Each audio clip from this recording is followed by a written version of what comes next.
말도 안 되는 일이 벌어졌습니다. 미국도 못한 걸 한국이 해냈다고요? 전 세계가 100년을 끌어온 전기 전압 문제를 한국은 조용히 끝냈습니다.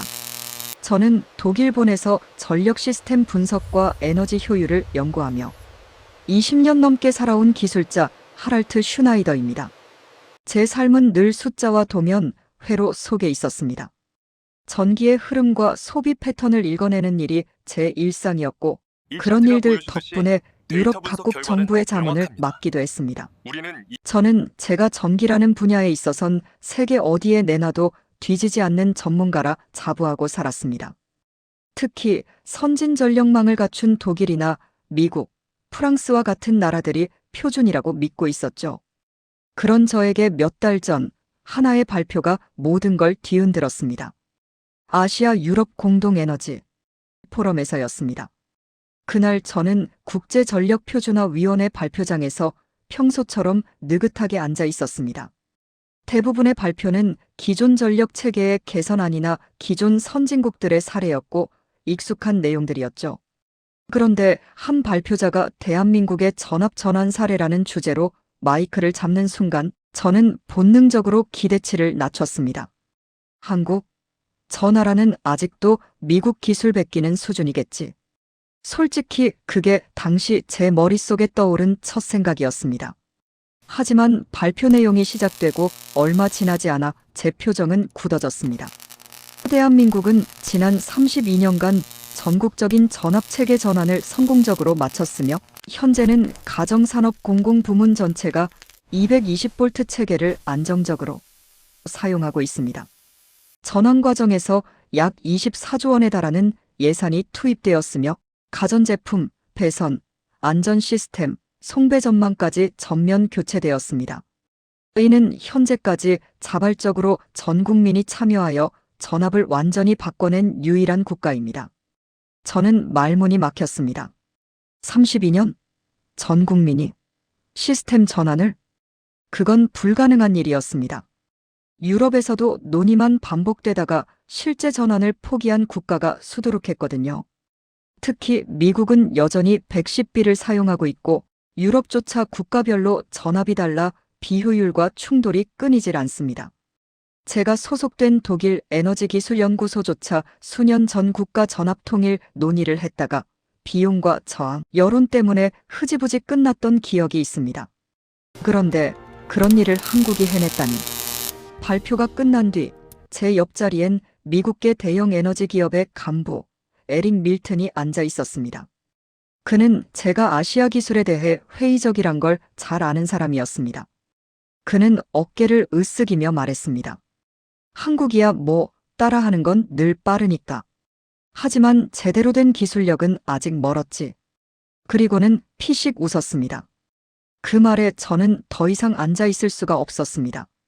도대체 한국이 무엇을 어떻게 했길래 이런 반응을 얻는지 확인하고 싶었죠. 그래서 저는 직접 한국으로 향하기로 결심했습니다. 그 여정이 제 인생의 흐름을 완전히 바꿔놓을 줄은 그때는 몰랐습니다. 서울에 도착한 건 봄비가 조용히 내리던 아침이었습니다. 도시는 깔끔했고 전선 하나 보이지 않을 만큼 정돈된 풍경이 인상적이었습니다. 첫 방문지는 서울시 전력청이었습니다. 제가 전력망 전환과 전압 정책을 분석하고 싶다는 요청을 하자 의외로 그들은 매우 협조적이었고 무엇보다 자랑스럽다는 눈빛이었습니다. 한 중년의 기술자가 저를 회의실로 안내하며 말했습니다. 저희 시스템에 관심 가져주셔서 감사합니다. 다른 나라에서는 저희의 결정을 무리수라 부르던 시절도 있었죠. 그의 말에 저는 조심스럽게 물었습니다. 도대체 왜 그 큰 비용을 들여서 전압을 바꾸려 한 겁니까? 110V로도 불편함 없이 살아갈 수 있었을 텐데요. 그는 조용히 커피를 한 모금 마신 뒤 창밖을 가리키며 말했습니다. 전기라는 건 보이지 않지만 가장 위험한 것이기도 합니다. 우린 더 효율적이고 더 안전한 환경을 우리 아이들에게 물려주고 싶었습니다. 그 한마디는 그동안 제가 분석했던 모든 논문과 수치보다 더 무게 있게 다가왔습니다. 전문가로서의 자존심이 흔들리는 걸 느꼈습니다. 그날 오후 저는 실제로 한국의 송전 시스템을 둘러봤습니다.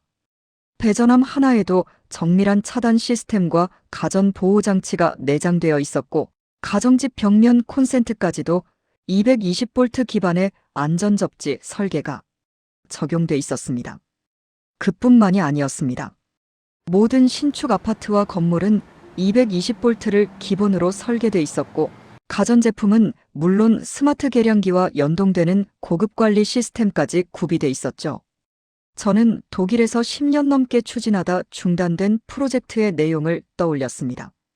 한국은 우리가 포기한 것을 무려 32년에 걸쳐 해낸 겁니다. 국민적 저항도 있었을 겁니다.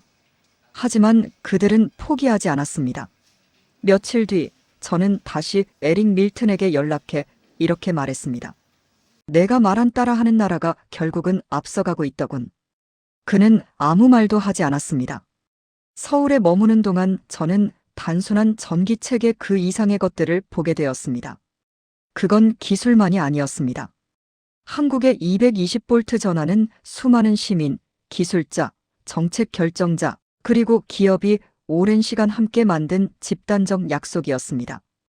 한국전력청에서 받은 자료를 바탕으로 저는 과거의 기록들을 하나하나 살펴봤습니다. 1990년대 초반 한국은 대부분의 가정에서 110V를 사용하고 있었습니다. 하지만 동시에 대형 가전제품과 산업 설비는 220V를 요구하면서 혼용 문제가 심각했고 사고도 잦았다고 하더군요. 그때 한국 정부는 놀라운 결정을 합니다.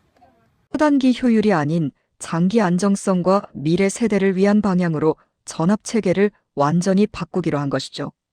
가전업체들은 반발했습니다.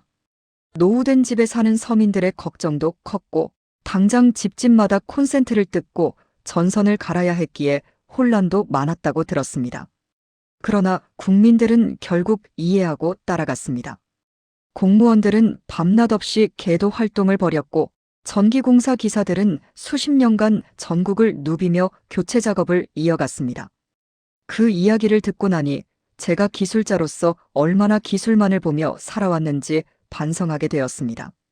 한국은 단지 전선을 바꾼 것이 아니라 미래를 위한 공동의 희생을 선택한 것입니다. 귀국 비행기 안에서 저는 자료들과 회의록을 다시 꺼내 읽었습니다. 제가 보았던 한국의 도시와 마을, 아파트, 그리고 그 안에 숨은 노력들이 떠올랐습니다. 그리고 저는 결심했습니다. 이 시스템을, 한국이 이뤄낸 이 성공을 단순히 참고 사례로 치부하지 않겠다고요. 돌아오자마자 저는 독일 정부 산하에너지안전관리위원회에 정식 보고서를 제출했습니다. 제목은 이렇게 시작했습니다. 대한민국 220V 시스템 전환 사례 분석 및 유럽형 적용 가능성 제안. 처음엔 회의적인 반응도 있었습니다. 한국은 우리보다 전력망이 단순하니 가능한 거야. 기술보다 사회적 동원이 된 것뿐이지. 하지만 보고서의 말미에 제가 쓴 한 문장은 그들의 태도를 조금씩 바꿔놓기 시작했습니다. 우리가 하지 못한 걸 한국은 해냈습니다. 그리고 그들은 앞으로도 해낼 것입니다. 이듬해 저는 루마니아 정부의 요청으로 현지 전기안전자문 프로젝트에 참여하게 되었습니다.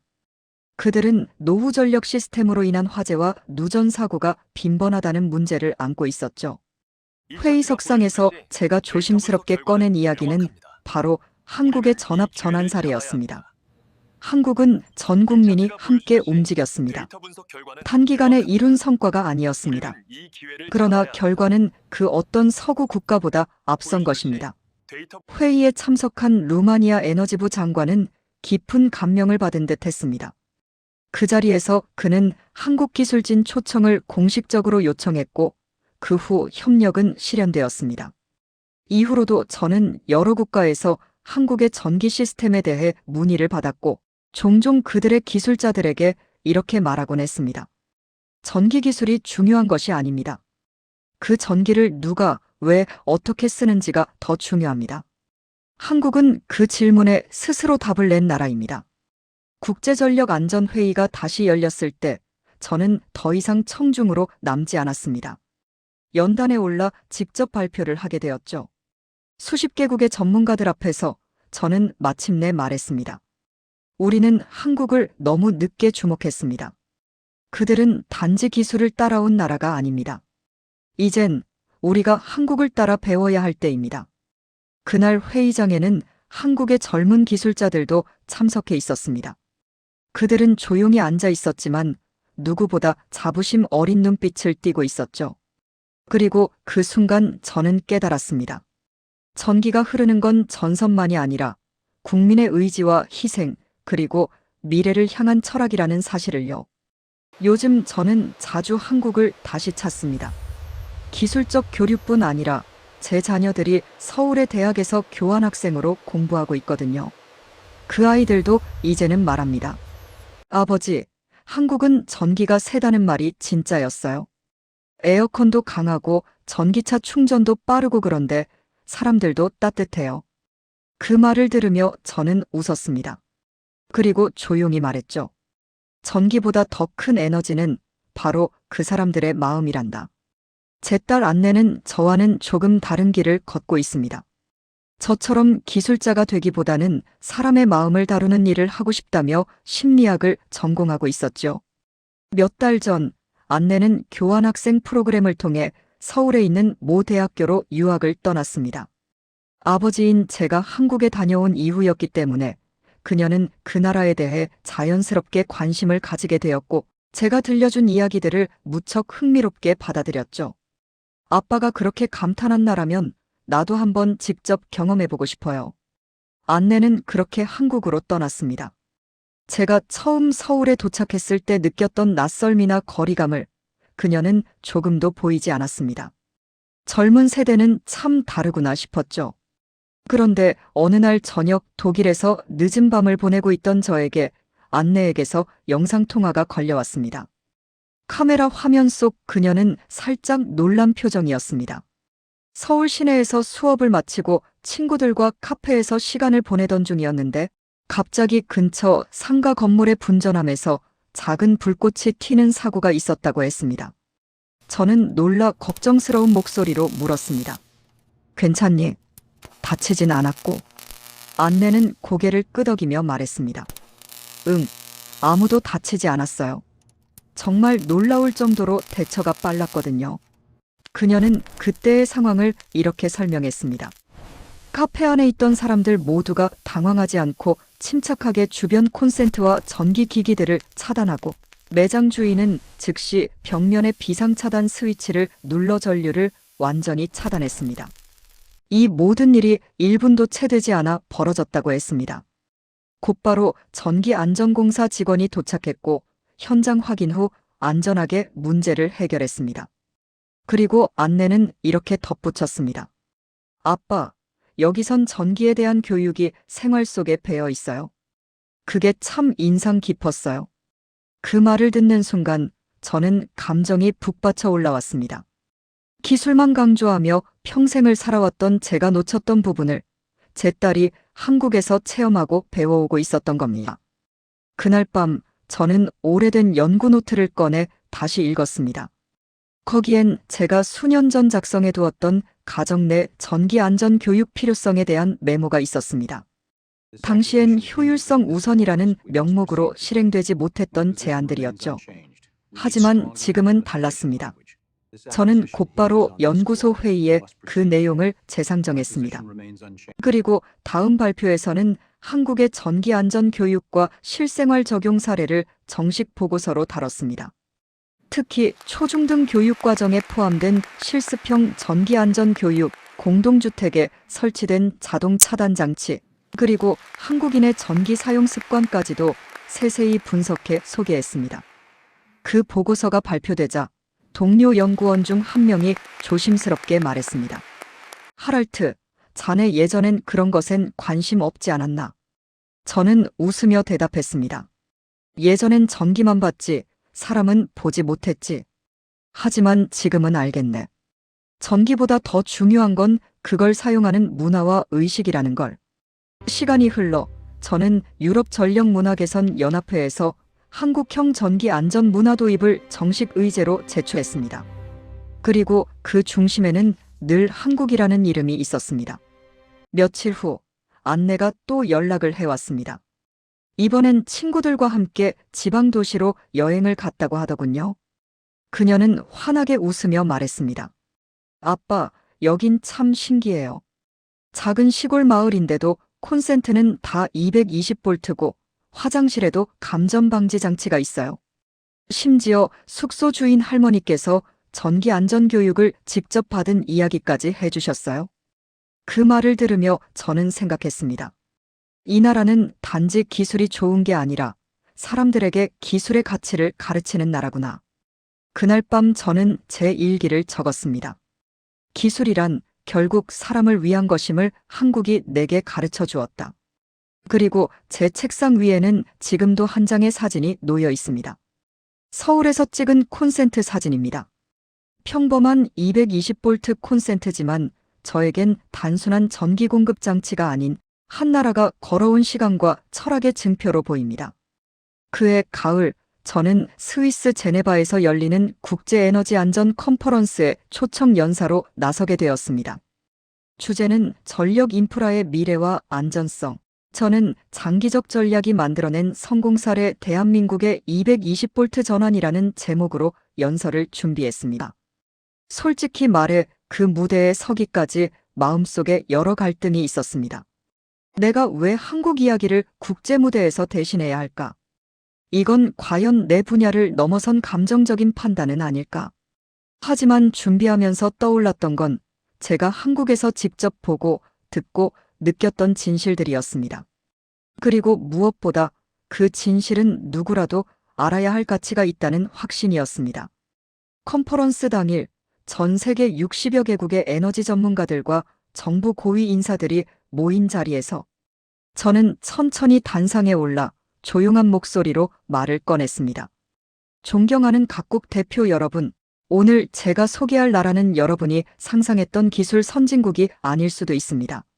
하지만 그들은 30년 넘는 시간 동안 조용히 그러나 철저하게 국가 전체의 전력 체계를 바꿔냈습니다. 그리고 그 중심엔 220볼트라는 숫자보다 더 큰 가치가 있었습니다.